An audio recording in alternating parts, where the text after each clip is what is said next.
नमस्कार बंधुरा आज के शुक्ला रान्नाघरे गुगुली होबे। आमी बाजार थेके गोटा गुगुली निये एसेछि। गोटाओ पाওয়া যায় बाछाओ पाওয়া যায়। तो आमी गोटा निये एसेछि। बाछार थेके रान्ना पर्यन्त देखाबो ग्राम्य पद्धतिते किभाबे करे। प्रथम थेके शेष पर्यन्त पुरो भिडियोटा देखते थाकुन, आशा करी भालो लागबे। आमी प्रथमे गुगुलिगुलोके एकटु गरम जले फुटिয়ে नेब।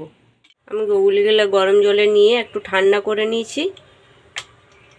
আমি কিভাবে গুগলিগুলো বেছে নিচ্ছি সেটা দেখাচ্ছি। এরকম ভাবে ঠান্ডা করে একটু এরকম ভাবে একটা সেটিপি নিয়ে এরকম করে বার করে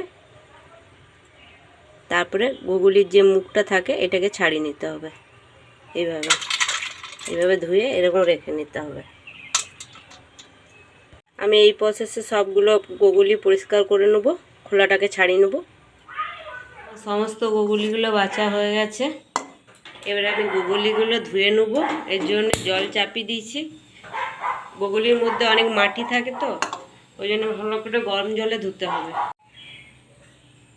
এবার জলটা গরম হতে দিয়ে দিয়েছি।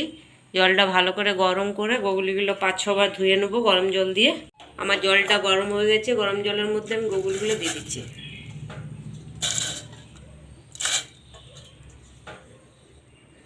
5-6 বার এইভাবে গরম জল করে করে জল পাল্টে পাল্টে আমি ধুয়ে নেব। আমি ছানটাতে করে এইভাবে ছেঁকে ছেঁকে তুলে নিচ্ছি। জলটা গরম আছে যেহেতু আমি এইভাবে 5-6 বার ধুয়ে নেব। আমি তরকারিটা চাপানোর জন্য কড়াই চাপিয়ে দিয়েছি। কড়াই গরম হয়ে গেছে, তেল দিয়ে দিচ্ছি। তেলটা আমার গরম হয়ে গেছে। এবার দিয়ে দিচ্ছি পেঁয়াজ কুচনো। পেঁয়াজটা আমার হালকা করে ভাজা হয়ে গেছে। এবারে ছোটো ছোটো করে আলু কেটে রেখেছি, আলুটা দিয়ে দিচ্ছি। আলুটা পেঁয়াজটা আমি একসাথে ভেজে নেব। এবারে দিয়ে দিচ্ছি নুন। আলুটাও সিদ্ধ হয়ে যাবে নুন দিয়েতে, আর আলুর ভেতরে নুনটাও ঢুকে যাবে ভালোভাবে।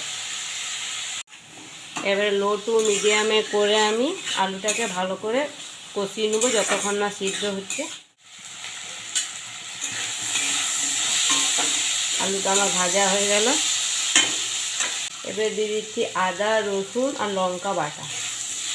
এটাকে আমি ভালো করে কষিয়ে নেব যতক্ষণ না কাঁচা গন্ধটা যাচ্ছে। আর এবারে দিয়ে দিচ্ছি গুগলিগুলো। ভালো করে আমি কষিয়ে নেব। আর দিয়ে দিচ্ছি কয়েকটা চেরা কাঁচা লঙ্কা। দিয়ে দিচ্ছি পরিমাণ মতো হলুদ। দিয়ে দিচ্ছি কাশ্মীরি লঙ্কা। আর দিয়ে দিচ্ছি 1 চামচ জিরে গুঁড়ো। আর দিয়ে দিচ্ছি টমেটোটা। যতক্ষণ না টমেটোটা আমার নরম হচ্ছে ততক্ষণ না ভালো করে আমি সব ঢাকা দিয়ে দিয়ে ভালো করে কষিয়ে নেব। আমার ভালো করে কষানো হয়ে গেল।